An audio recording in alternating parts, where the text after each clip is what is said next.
बहुत समय पहले की बात है। सीतापुर गांव में अंजू अपनी माँ सुनीता के साथ हंसी खुशी से रह रही थी। अंजू की माँ अंजू को दुनिया की हर खुशी देती थी और उसे एक राजकुमारी की तरह रखती थी। ऐसे ही दिन बीत रहा था और एक दिन अंजू की खुशियों को ग्रहण लग जाता है। एक दिन अचानक सुनीता को हार्ट अटैक आ जाता है और सुनीता की मौके पर ही मृत्यु हो जाती है। अंजू के पिता शहर में एक प्राइवेट कंपनी में ड्यूटी करते थे, जिस कारण उन्हें अंजू की परवरिश में बहुत दिक्कत आ रही थी। अंजू की देखभाल और अच्छी परवरिश के लिए अंजू के पिता एक आशी नाम की महिला से दूसरा विवाह कर लेते हैं। कुछ दिन आशी अंजू का बहुत ख्याल रखती है, लेकिन जैसे ही अंजू के पिता राजेंद्र शहर वापस चले जाते हैं, आशी अपना असली रूप दिखाना शुरू करती है। अब आशी अंजू से पूरे घर की साफ सफाई करवाती और उसे ठीक से खाने को भी नहीं देती। इसी तरह कई दिन निकल जाते हैं। आशी का अत्याचार अंजू पर कम नहीं होता, परंतु फिर भी अंजू कुछ नहीं बोलती और अपनी माँ के सभी काम समय पर करती थी। इसी बीच आशी की खुद की भी एक बेटी हो गई, जो कि आशी की सगी बेटी थी। वो अपनी बेटी का नाम दीपांशी रखती है। आशी दीपांशी को बहुत प्यार करती थी और दीपांशी की हर जिद पूरी किया करती। वहीं दूसरी तरफ बेचारी अंजू के पिताजी जो कुछ भी कमाकर शहर से भेजते थे, दोनों माँ बेटियां मिलकर खर्च कर देती। आशी दीपांशी को हर त्योहार पर नई ड्रेसेस, मेकअप का सामान, खिलौने इत्यादि दिलाती थी, परंतु वो अंजू को कुछ भी नहीं दिलाती थी। एक दिन अंजू की तबीयत खराब हो जाती है और वो अपनी माँ से दवाई लाने के लिए कहती है। माँ, मेरी तबीयत बहुत ज्यादा खराब हो गई है। मेरे सर में बहुत तेज दर्द हो रहा है। अब मुझसे ये दर्द बर्दाश्त नहीं हो रहा। कृपया आप मेरे साथ चलकर डॉक्टर को दिखा लाइए। ये दर्द अब मुझसे सहन नहीं होता। कामचोर घर के काम ना करने पड़े इसीलिए बहाना बना रही है ना। अच्छी खासी तो खड़ी है मेरे सामने और मुझे तो कहीं से तेरी तबीयत खराब नहीं लगती। नाश्ते का समय निकला जा रहा है, जल्दी से किचन में जाकर खाना बना दे, नहीं तो अगले 2 दिनों तक तुझे कोई खाना नहीं मिलेगा। फिर तू रोती रहना। अपनी सौतेली माँ का ये व्यवहार देखकर बेचारी अंजू बीमार हालत में ही किचन में खाना बनाने चली जाती है। अंजू जैसे तैसे खाना बनाकर अपनी माँ के डाइनिंग टेबल पर लगा देती है और वहाँ से भूखे पेट जाकर घर के सभी कामों में लग जाती है। अंजू झाड़ू लगा रही होती है, तभी अचानक उसे बहुत जोरों से चक्कर आ जाता है और वो वहीं जमीन पर गिर जाती है। थोड़ी देर बाद जब आशी आती है तो वो अंजू को फर्श पर लेटा देख उस पर चिल्लाने लगती है। उठ अंजू की बच्ची, मैंने तुझे घर की सफाई करने के लिए कहा था और तू यहाँ लेटकर आराम कर रही है। जल्दी से उठ जा, नहीं तो तेरी खैर नहीं। बहुत देर चिल्लाने के बाद जब वो नहीं उठती तो आशी घबरा जाती है कि कहीं ये भूख से मर तो नहीं गई। अंत में आशी अंजू को उठाकर अस्पताल ले जाती है और उसका इलाज करवाती है। थोड़ी देर बाद अंजू को होश आ जाता है और जब वो अपनी सौतेली माँ को अपने सामने देखती है तो उदास हो जाती है, क्योंकि वो जानती थी कि उसकी सौतेली माँ घर जाकर उस पर बहुत गुस्सा करेगी। मेरी प्यारी बेटी अंजू, तुम्हें घबराने की कोई जरूरत नहीं है। तुम्हारे इलाज में जितने भी पैसे लगेंगे वो मैं तुम्हें दूंगी।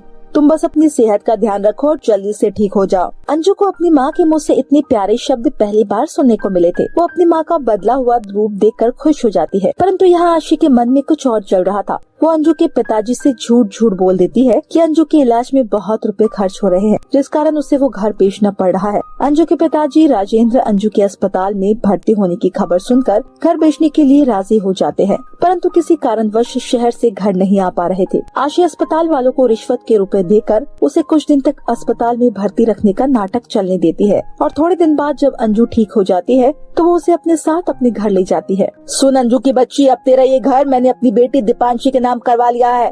अब ध्यान से सुन, अगर तुझे घर में रहना है तो इस घर की नौकरानी की तरह रहना होगा और हाँ, आज से तू नौकरों के रूम में रहेगी।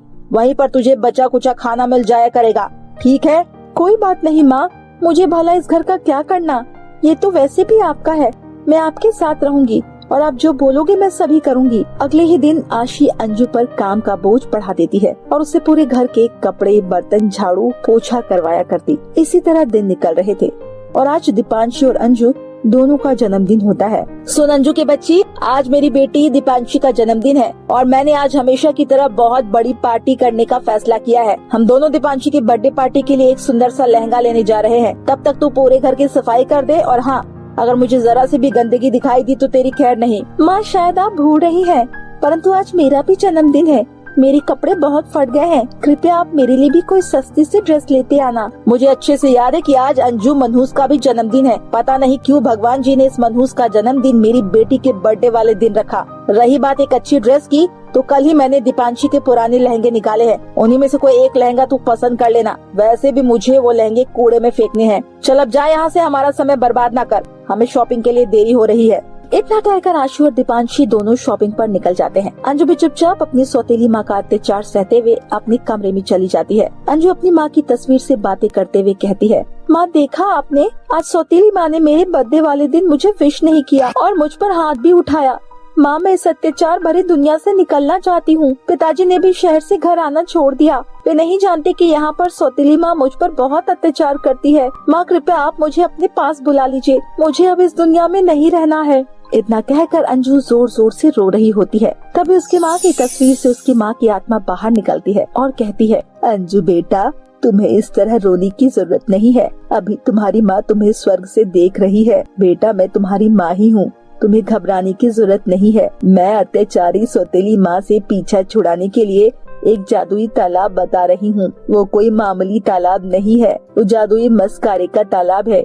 मेरी बात ध्यान से सुनो। गांव से 2 किलोमीटर दूर जंगल के बीचों बीच एक जादुई मस्कारे का तालाब है। वो दिखने में बहुत साधारण तालाब है, परंतु जब तुम वहाँ पर मेरा बताया हुआ मंत्र बोलोगी तो वो साधारण तालाब जादुई मस्कारे के तालाब में बदल जाएगा। वो मंत्र है, आबरा का डाबरा बदल दे अपना रूप। अच्छा बेटा अब मैं चलती हूँ, अभी सही टाइम है। तुम पीछे वाले गेट से निकलकर उस जादुई तालाब के पास चली जाओ, वो तुम्हारी जरूर मदद करेगी। इतना कहकर कविता की माँ की आत्मा वहाँ से गायब हो जाती है। अंजू भी बिना समय बर्बाद किए उस जादुई तालाब की खोज में निकल जाती है। जंगल गांव से बहुत दूर था। अंजू चलते चलते बहुत थक जाती है और अंत में वो उस जादुई तालाब के पास पहुंची जाती है। अंजू तालाब के पास पहुंचकर कहती है, आबरा का डाबरा बदल दे अपना रूप। अंजू का ये मंत्र बोलते ही जादुई तालाब जादुई मस्कारे की तालाब में बदल जाता है। हैप्पी बर्थडे मेरी प्यारी बच्ची, तुम्हारा इस जादुई तालाब में स्वागत है। जरूर तुम एक ईमानदार और एक दिल लड़की हो।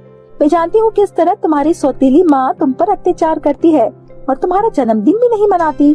तुम मेरे इस जादुई तालाब से एक मस्कारा अपने साथ घर ले आओ। यहाँ मस्कारा तुम्हें बहुत सारे बर्थडे केक, अच्छा खाना, सुंदर सुंदर लहंगे और खेलने के लिए वीडियो गेम्स देगी। परंतु एक बात का ध्यान रहे, तुम इस जादुई मस्कारे से सीधी तरह से कुछ नहीं मांग सकती। तुम जो भी इस मस्कारे से मांगोगी उसका उल्टा होगा। अगर तुम इस मस्कारे से सूखी रोटी मांगोगी तो ये तुम्हें स्वादिष्ट पकवान देगा। इसी तरह तुम्हें जो भी चाहिए उसका उल्टा इस मस्कारे को बता देना। अंजू जादुई तालाब की बात समझ जाती है और एक जादुई मस्कारा अपने साथ घर ले आती है। इस तरह अंजू को जो भी कुछ चाहिए होता उस जादुई मस्कारे से मांग लिया करती और अपने आगे का जीवन उस मस्कारे की मदद से हंसी खुशी से बिताती है।